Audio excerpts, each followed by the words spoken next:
I, 48F, am at my wit's end with my daughter Shelley, 23F, and her boyfriend Alex, 28M.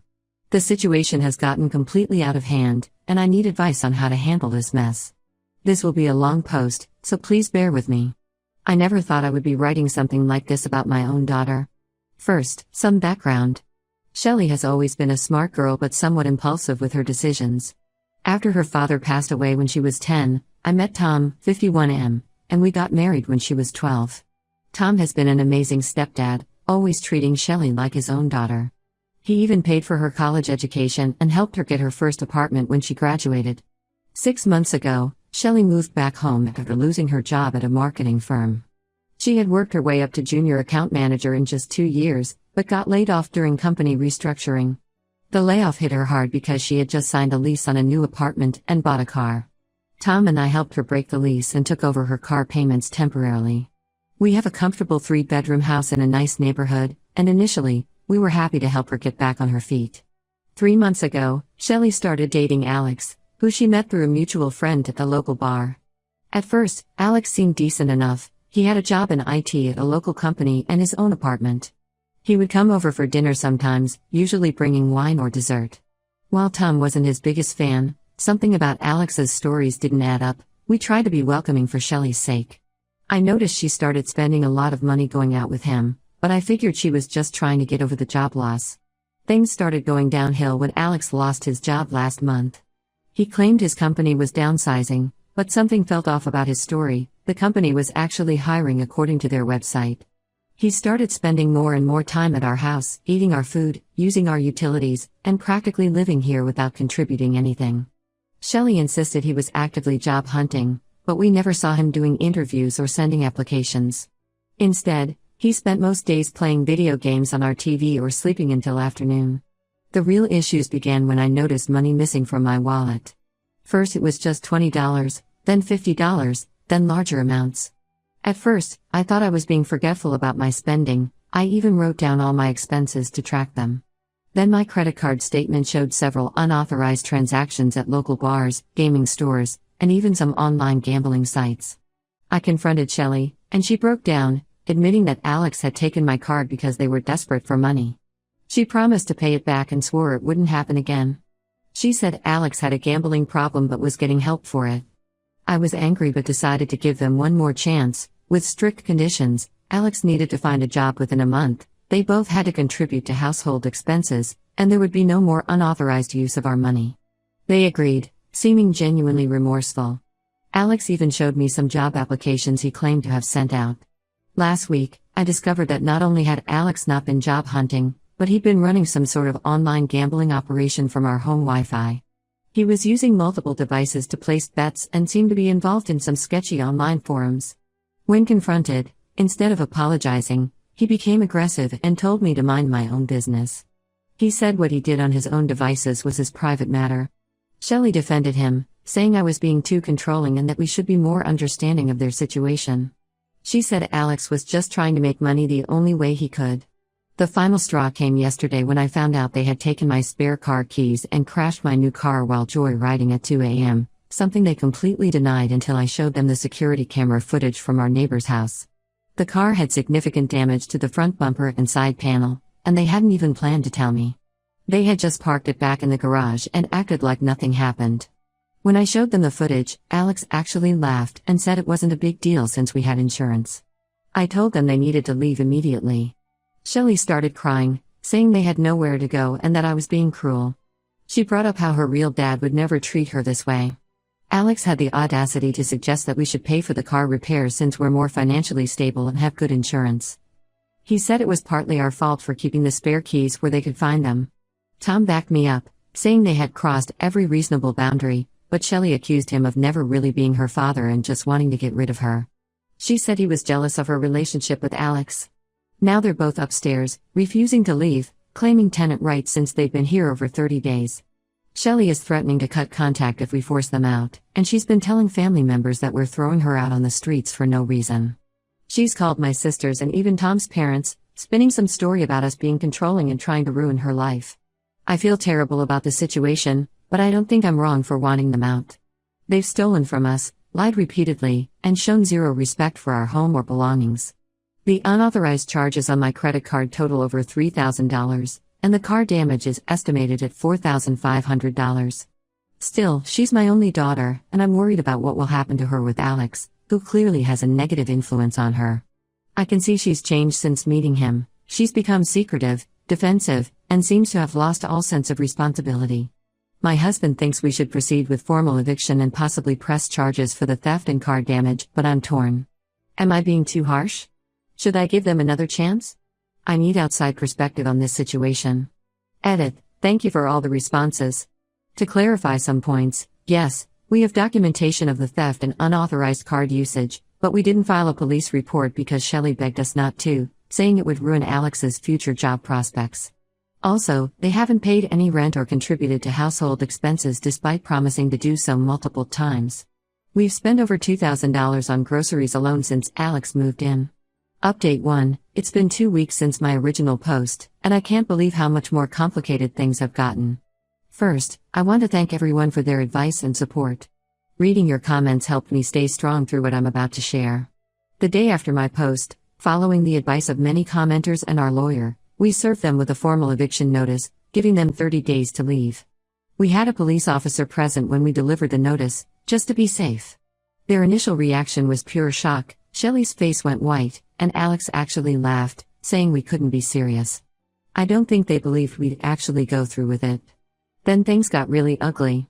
That same evening, Alex started making posts on social media about how Tom had physically threatened him with a baseball bat, completely false, and that we were discriminating against him because of his ethnic background, also false. We didn't even know his background until he mentioned it in these posts. He even tried to claim that he had partial ownership of our house because he'd fixed a leaking faucet and painted one wall in their room. He was telling everyone that he had invested money in home improvements and we were trying to steal his investment. The real bombshell came the next day when my sister Janet called me in tears. Apparently, Shelley had been telling everyone in the family that she was 3 months pregnant, and we were heartlessly throwing out an expecting mother in the middle of winter. She had even sent a fake ultrasound picture to some family members. We later found out she downloaded it from Google. I confronted her about this, and after hours of denying it, she finally broke down and admitted it was all made up. She said she thought if people believed she was pregnant, they would pressure us to let them stay. But it gets so much worse. While Tom was cleaning the garage that weekend, he found some suspicious shipping labels. After a quick search, we discovered that Alex had been selling our belongings on various online marketplaces, including my deceased mother's jewelry collection that I had been saving to give to Shelley on her wedding day. These were irreplaceable family heirlooms, including my grandmother's engagement ring. When confronted, Shelley first claimed they were just holding the items for safekeeping because they thought someone had been breaking into houses in the neighborhood.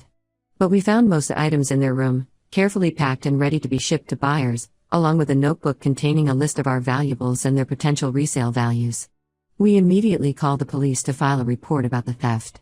Shelley became hysterical, throwing herself on the floor, saying we were ruining her life and Alex's future. She screamed that we never loved her and just wanted an excuse to get rid of her. The police documented everything and took photos of the packaged items, but suggested we handle the eviction through proper legal channels since they've established residency. They did say we could press charges for the theft, though.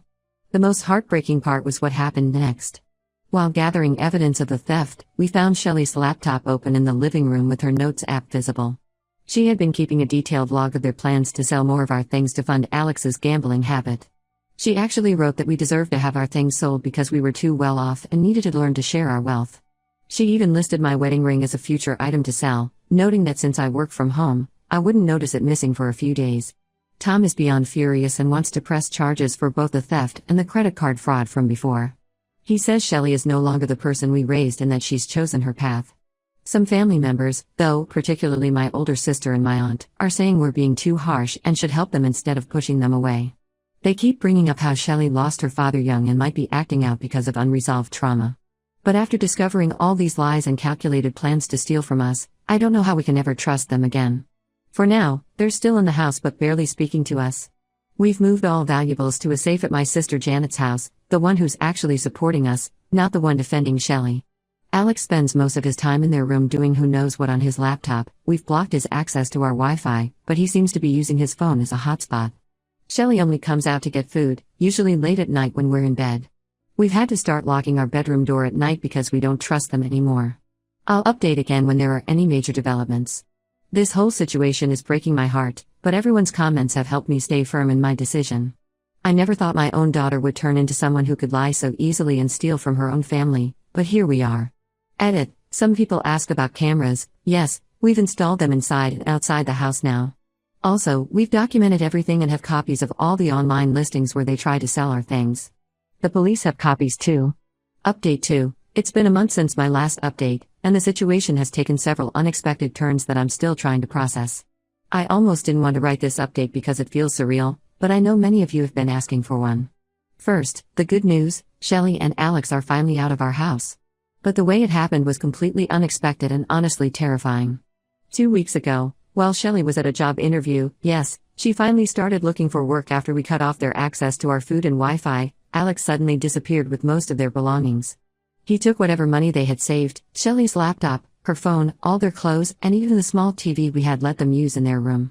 When Shelly came home and found everything gone, she had a complete breakdown. That's when everything started coming out. Turns out Alex had been lying about his background from the start. His real name is Andrew Miller, he's actually 35, not 28, and he's still legally married with 2 kids in Michigan.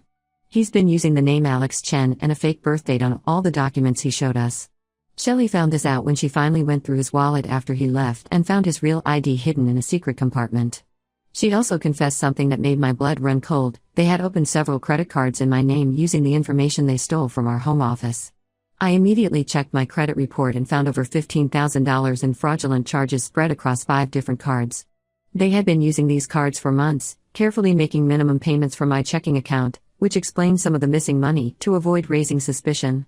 They had even opened a card in Tom's name but hadn't used it yet. We filed a police report immediately, and that's when we learned the full extent of Alex/Andrew's scams. The detective told us he has a history of similar cons in 3 other states. His pattern is usually the same: he finds vulnerable young women, moves in with them or their families, runs up debt in their names, and disappears with whatever he can steal. In one case, he convinced a family to remortgage their house to invest in a fake business opportunity. Shelly is cooperating with the investigation now, but she's completely broken. She finally admitted that she knew about some of his lies. She had caught him in several inconsistencies but was too embarrassed to admit she'd been fooled. She said he always had a way of explaining things that made her doubt her own judgment. She also revealed that he had been pressuring her to convince us to add him to our house deed, claiming it would help his credit score for their future together. Tom's reaction surprised me. While he's still angry about the credit card fraud and theft, he's being supportive of Shelly now. He says she's still young and deserves a chance to learn from this mistake. He pointed out that Alex/Andrew was clearly a practiced con man who knew exactly how to manipulate people. However, Tom is firm that she needs to move out and take responsibility for her actions, no more enabling. The police are building a case against Alex/Andrew, and apparently, we weren't his only victims during his time here. He had been running similar scams with at least 2 other families in our area. One family lost over $30,000 to his investment scam. The detective says they're working with authorities in other states to track him down. I'm working with the credit card companies to dispute the fraudulent charges, and thankfully, they're being understanding since we have a police report. We've frozen all our credit reports and are working with a fraud specialist to protect ourselves going forward. The detective advised us to check all our accounts carefully as these types of scammers often have ways of accessing accounts even after they're gone. For now, Shelly is staying with her friend while she looks for her own place. She's been giving statements to the police and trying to piece her life back together. I can see she's genuinely remorseful, but there's a long way to go before we can trust her again. She's started applying for jobs and has promised to pay back whatever she can of the stolen money. I'll update again if anything major happens, especially if they catch Alex/Andrew.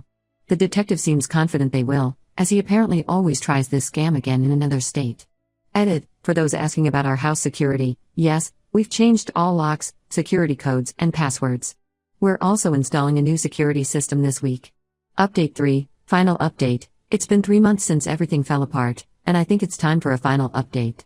A lot has changed, mostly for the better, but there are still some complicated feelings to work through. The biggest news is that Alex/Andrew was caught trying to pull the same scam in Florida.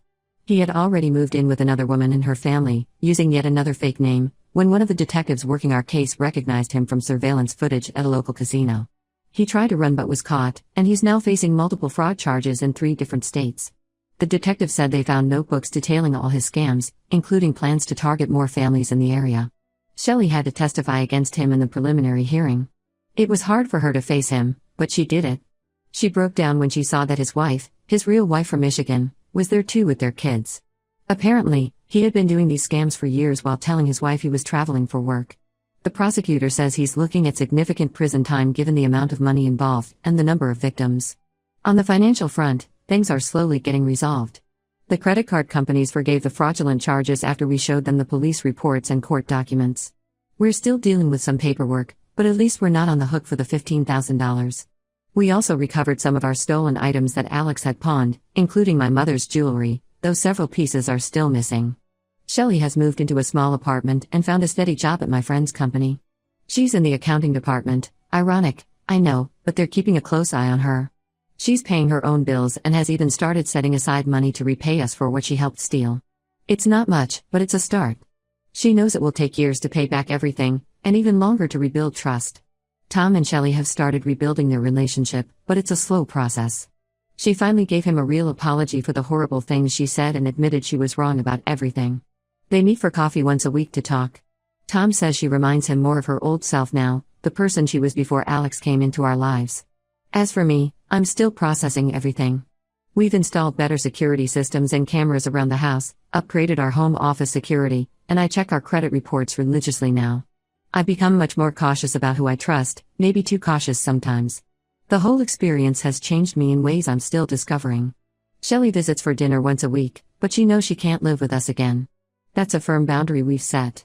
She's actually starting to understand why we need these boundaries, which shows real growth. Some weeks are better than others. Sometimes we can talk and laugh like before, other times it's still awkward and tense. Some family members, especially my older sister, still think we should have been more forgiving and let Shelley move back home. They say she was a victim too. While that's partly true, we've learned that sometimes love means letting people face the consequences of their actions. Shelley seems to be learning this lesson too. I'm sharing this final update because I want people in similar situations to know that it's okay to set boundaries with family, even when it's painful. Sometimes the kindest thing you can do for someone is to stop enabling them and let them stand on their own feet. For those wondering about Alex/Andrew's other victims, they've formed a support group and are working together with the prosecutor's office. Some of them have reached out to thank Shelley for testifying, as her testimony helped build a stronger case against him. This will be my last update. Thank you to everyone who offered advice and support throughout this ordeal. Your comments helped me stay strong when I needed it most.